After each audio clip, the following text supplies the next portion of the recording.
I'm Natalie, 35. The sight of my 8-year-old son, Danny, sitting at the far end of that restaurant table, watching my nephew slice into perfectly cooked steaks while my sister Rebecca pushed a basket of bread toward him, is burned into my memory forever. "We didn't order anything for your son," she said with that fake smile I'd seen my entire life. I didn't scream. I didn't make a scene. I simply stood up, helped Danny put on his jacket, grabbed his backpack, and walked us both out of Romano's steakhouse while my entire family laughed behind us. What they didn't know was that their laughter would cost them exactly $3,000. Where are you watching from today? Drop your location in the comments below and hit that like and subscribe button if you've ever felt completely humiliated by the people who were supposed to love you most. You'll definitely want to stick around for what happened next. Let me back up and tell you how we got to this moment. It was Mom's 70th birthday, and I'd been working late at the accounting firm where I managed small business portfolios. The monthly reports were due, and my boss had been breathing down my neck all week. When I realized I might not make it to dinner on time, I called Rebecca. "Hey, could you pick up Danny from school with your boys? I might be 30 minutes late to dinner." "Of course, Nat. The boys go to the same school anyway. We'll see you there." I should have known better. Rebecca has always been the golden child, the real estate agent with the perfect Instagram life and 2 sons who could do no wrong. Meanwhile, I've been the reliable one, the responsible one, the one who quietly handles things when they fall apart. My boss finally released me only 20 minutes past my usual time, so I wasn't even that late. As I rushed into Romano's, I spotted our family table immediately. The warm lighting, the elegant atmosphere, everyone dressed in their birthday finest. But something was wrong with the picture. Danny sat isolated at the very end of the large round table, still in his school uniform, while his cousins, ages 10 and 12, were halfway through what looked like $40 ribeye steaks. In front of each of my nephews sat elaborate desserts, chocolate cake with gold leaf garnish, and in front of my son, nothing but a wicker basket of dinner rolls. Well, at least now I knew exactly where I stood in the family hierarchy. Apparently, it was somewhere below bread service. "Sorry I'm late," I said, approaching the table where my family was deep into their feast. Mom looked up, diamond earrings catching the restaurant's soft lighting. "Oh, Natalie, we went ahead and ordered since you were running behind." Rebecca smiled that practiced real estate agent smile.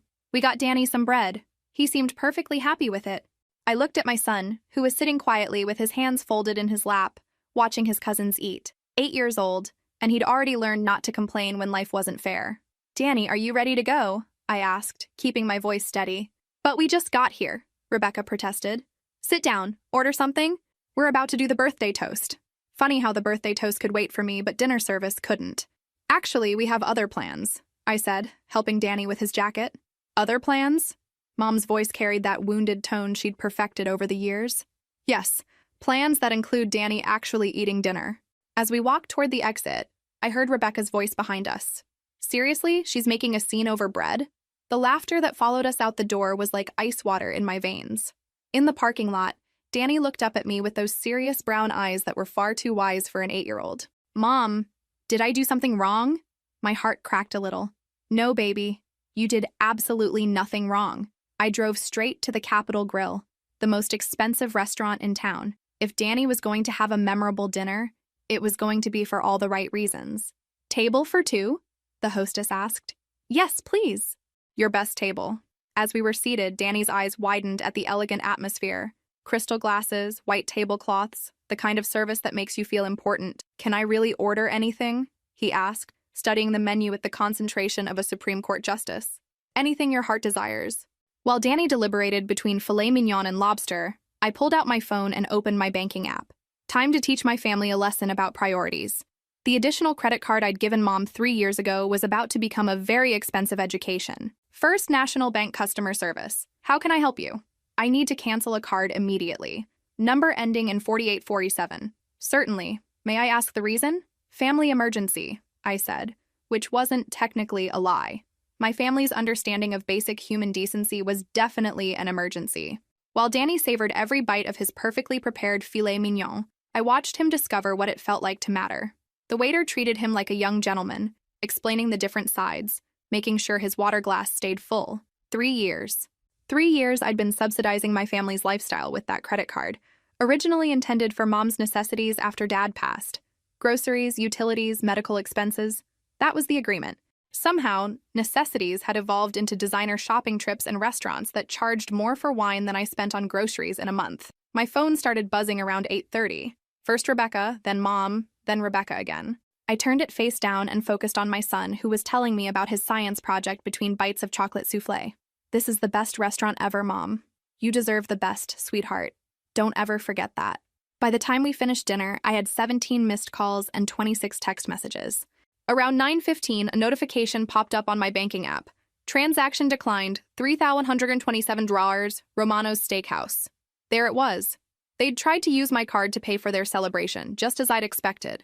I turned off my phone completely and focused on Danny, who was asking if we could take some of his chocolate cake home. Priorities, I thought. Some people had them, others clearly didn't. The drive home was peaceful. Danny fell asleep in his car seat, exhausted from the emotional evening and the rich dinner. I carried him inside, tucked him into bed, and finally turned my phone back on. The messages were exactly what I'd expected. Panic, anger, demands for explanations, but I didn't know how they'd managed to pay that bill. And honestly, I didn't care. All I cared about was that they'd finally experienced the same humiliation they'd put my son through. Have you ever experienced that moment when you finally realize your worth? When you stop accepting treatment you wouldn't tolerate for your own child? Let me know in the comments what you think happened next, because tomorrow morning brought a confrontation I never saw coming. Rebecca was pounding on my door at 7:15 the next morning, and she did not look like her usual polished real estate agent self. Her hair was thrown into a messy bun, her makeup hastily applied, and she looked like she'd barely slept. "We need to talk," she announced, pushing past me into my apartment. "Good morning to you too. Coffee?" "Don't be cute, Natalie. What the hell happened last night?" I poured myself coffee with deliberate calm. "You mean when you treated my son like he was invisible? Or when you all laughed as we left? He had bread. Children eat bread. Children also eat actual dinner. Revolutionary concept, I know." Rebecca's face flushed red. "You deliberately sabotaged Mom's birthday dinner." I removed my child from a humiliating situation. If that sabotaged anything, the problem wasn't me. She started pacing my small living room like a caged animal. "Do you have any idea what you cost us last night?" Here we go. The real issue. "I cost you?" "Rebecca, I didn't order $3,000 worth of food and wine." "You did. With your credit card, which was supposed to be for Mom's groceries and medications, not your wine collection." The silence stretched between us. Through my kitchen window, I could see Mrs. Martinez next door, watering her flowers, normal Sunday morning life continuing, while mine finally reached its breaking point. "How long?" I asked. "How long what? How long have you been using that card for luxury expenses?" Rebecca couldn't meet my eyes. "Mom said you wanted to help the family." "Help, yes. Fund your lifestyle while you exclude my son? No. Danny's fine. He's a resilient kid." And there it was. The casual dismissal of my child's feelings that summed up everything wrong with our family dynamic. You know what's funny, Rebecca? You're absolutely right. Danny is resilient. He's had to be, growing up around people who think he deserves less than his cousins. That's not true. I walked to my desk and pulled out the last 6 months of credit card statements. Let's see. Romano's $400. Nordstrom $600. The spa weekend you took for your birthday $800. Funny, I don't remember being invited to any of these family necessities. Rebecca's composure finally cracked. "You make good money, Nat. It's not like you can't afford it." Bingo. The truth at last. I make good money because I work 60-hour weeks and haven't taken a vacation in 3 years. I make good money because when Danny's father decided parenthood wasn't for him, I didn't have a family credit card to fall back on. She threw her hands up in exasperation. "So this is about money? This is about respect. And apparently, that's something you can't put on a credit card." After Rebecca left, I did something I hadn't done in years. I called in sick and spent the morning going through 3 years of credit card statements with the attention to detail that made me good at my job. The numbers were staggering. $43,000 over 3 years. For a family that apparently couldn't spare room at the table for an 8-year-old. My phone rang at noon. Mom's number. "Natalie Rose Patterson, you get over here right now." Middle name. She was pulling out the big guns. "I'm working, Mom." "No, you're not. Rebecca told me you called in sick. We need to discuss this family crisis immediately." Family crisis. That's what she was calling it. "Mom, there's no crisis. I simply stopped subsidizing people who treat my son like he's less important than appetizers." Danny is not less important. Then why was he the only child at that table without food? Silence. "I raised you better than this," she finally said. "You raised me to be convenient. There's a difference." "How can you say that? Everything your father and I did was for you girls. Everything you did was for Rebecca. I was the backup plan." The words came out clearer than I'd intended, but they were true. Decades of observation had crystallized into undeniable fact. That's not true. Mom, when Rebecca needed money for real estate school, who paid? When she got divorced and needed a cosigner for her apartment, who helped? When her boys needed tutoring, who covered it? Your family. When have you ever helped me? The silence stretched so long I thought she'd hung up. You're stronger than Rebecca. You've always been more capable. And there it was. The excuse I'd heard my entire life. Strength isn't a reason to be treated as less valuable. Natalie, if you don't restore that credit card and apologize to your family, you can forget about being welcome at family events? An ultimatum. How predictable. You know what, Mom? I think I'll take that deal. I hung up before she could respond. 30 minutes later, as I was researching summer camps Danny had never been able to attend because my discretionary income went to other people's restaurant bills, my phone buzzed. Rebecca. Mom's crying. You broke her heart. It's crying. Me. She broke mine first. The difference is, mine was 8 years old when it happened. My phone didn't buzz again for the rest of the day. That evening, I did something that felt revolutionary. I calculated our actual budget without the family drain. The numbers were remarkable. Without Rebecca's shopping addiction and Mom's guilt-induced fine dining, I had an extra $1,000 per month. $1,000 that could go toward Danny's education, our vacation fund, experiences that actually mattered. Mom, what are you working on? Danny asked, appearing in his pajamas. Planning some fun for us. What would you like to do this summer? We spent an hour going through camp brochures I'd collected but never could afford. Photography, robotics, adventure programs where kids actually got to be kids instead of afterthoughts at family dinners. Can we really do all this? He asked. We can do whatever makes you happy. As I tucked him into bed, Danny looked up at me with those serious eyes. Mom, are you sad about Grandma and Aunt Rebecca? How do you explain family betrayal to an 8-year-old? Sometimes, sweetheart, people show you who they really are. When they do, we should believe them. Will we see them again? That depends on whether they remember how to treat people with kindness. The next morning brought a series of increasingly desperate messages from various family members. Cousins I hadn't heard from in years suddenly concerned about family unity. Mom's church friends calling to tell me how devastated she was. But the message that really caught my attention was from my nephew Tyler, Rebecca's 12-year-old. Aunt Nat, Mom says you're not family anymore, is that true? Out of the mouths of babes. I called Rebecca immediately. You told your children I'm not family anymore? Well, you're the one who abandoned us. I set boundaries. If you can't tell the difference, that explains a lot. What do you want from us, Nat? Such a simple question. Such an impossible answer for someone who'd never learned to value anything she couldn't control. I want my son treated with the same love and respect you show your boys. That's it. Fine. Come to Sunday dinner and we'll make sure Danny gets fed. The condescension in her voice was breathtaking. Rebecca, the fact that you think feeding my child is some kind of generous concession tells me everything I need to know about how this family sees us. So what? You're cutting us off forever? I'm choosing my son's dignity over your convenience. If that feels like being cut off, maybe examine why. 3 weeks passed in blissful quiet. No emergency calls about Rebecca's car trouble, no guilt trips about Mom's loneliness, no requests for financial bailouts disguised as family obligations. For the first time in years, I remembered what it felt like to live my own life. Danny and I fell into new routines. Dinner out twice a week just because we could. Weekend trips to museums and parks without checking my account balance first. Ice cream on Tuesday afternoons for no reason except that he'd had a good day at school. You seem different, Mom, he observed one evening as we walked through the botanical gardens. Different how? Happier. Like you're not worried about something all the time. Smart kid. Too smart for his own good sometimes. That's when Rebecca showed up at my office. Jennifer, my assistant, buzzed me around 3 o'clock. There's a woman here to see you. Says she's your sister? She looks desperate. Rebecca had been crying. Her makeup was smudged, her usually perfect hair disheveled, and she clutched her purse like a lifeline. Nat, we need to talk. This is my workplace, Rebecca. Please, just 5 minutes. I led her to the small conference room and closed the door. Through the glass walls, I could see my colleagues pretending not to stare. What do you want? I want my sister back. Interesting strategy. Appeal to sentiment after years of taking advantage of it. Your sister was never here, Rebecca. Just a convenient ATM with good credit. Mom might lose her apartment. That sounds like a budgeting problem. The boys might have to change schools. Public school never killed anyone. How can you be so cold? How can you be so entitled? The silence stretched between us. Outside, I could hear the normal sounds of office life continuing while my family's drama finally reached its conclusion. We can't afford anything without your help, she finally admitted. Then maybe you should have thought of that before treating my son like he didn't matter. Rebecca's face crumpled. What do you want us to do? Grovel. I want you to leave my office and figure out how to be adults. Have you ever experienced that moment when you finally realize your worth? When you stop accepting treatment you wouldn't tolerate for your own child? Drop your predictions in the comments below about what you think happened next.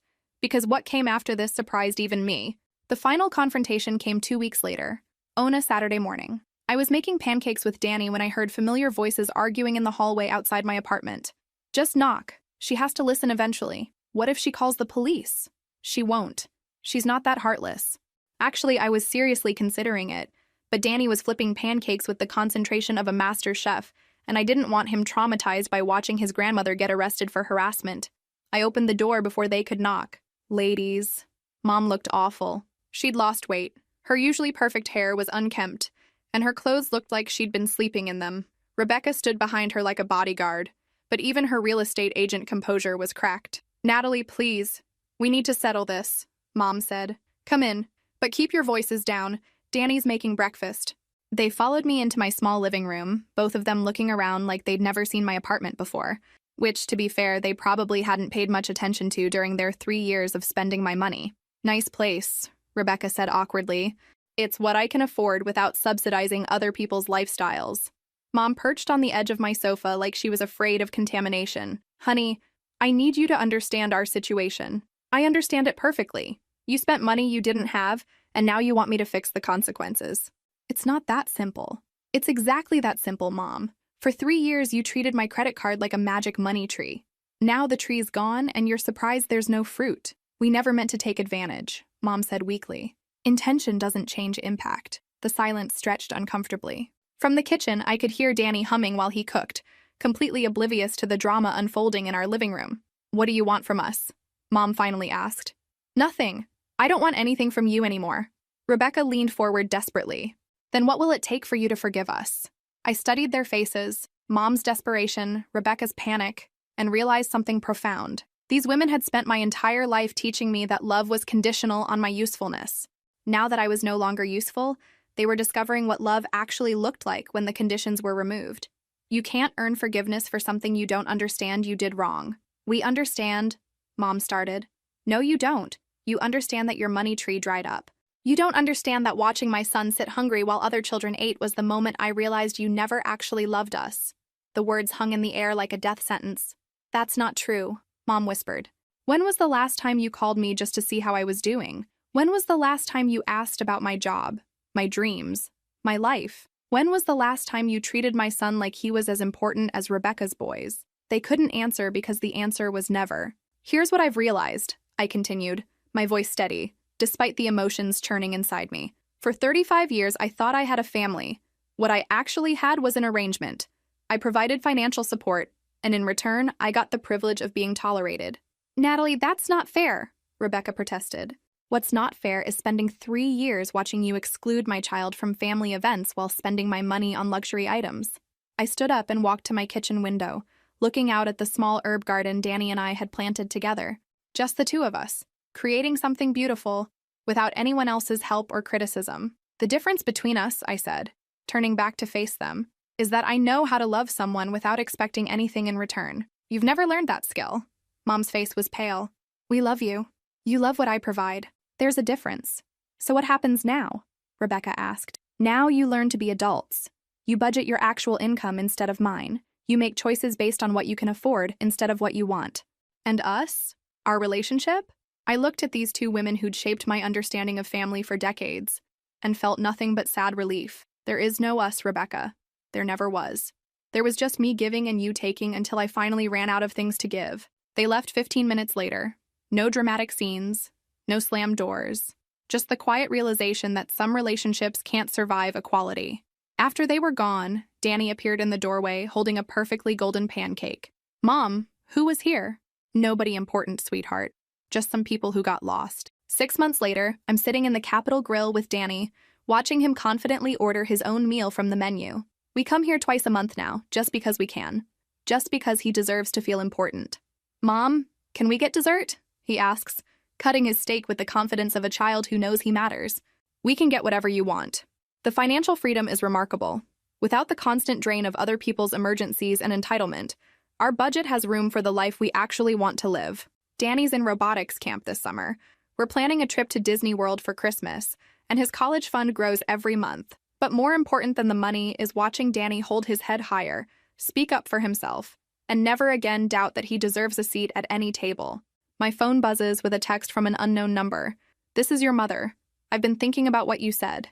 Can we talk?" I stare at the message for a moment, then delete it without responding. Some bridges are meant to be burned, especially when the other side never bothered to maintain them in the first place. "What are we celebrating tonight?" the waiter asks, noticing our good mood. "Freedom," I tell him, watching Danny's face light up. "We're celebrating freedom." The waiter brings Danny an extra scoop of ice cream with his chocolate cake, just because he asked politely. Simple kindness from a stranger, something my own family never mastered. As we drive home, Danny chatting excitedly about his upcoming camp, I realize this is what victory looks like. Not revenge, not reconciliation, just the quiet satisfaction of choosing yourself and the people who choose you back. I never did find out how they managed to pay that restaurant bill, and honestly, I never cared enough to ask. A year later, I run into Rebecca at the grocery store. She looks older, tired, but there's something different about her too. Less of that entitled shine, more of the worn edges that come from actually working for what you have. "Nat," she says, stopping her cart next to mine. "How are you?" "Good. You?" "Getting by. The boys are in public school now. It's actually fine." I nod politely and start to move past her. "Nat, wait."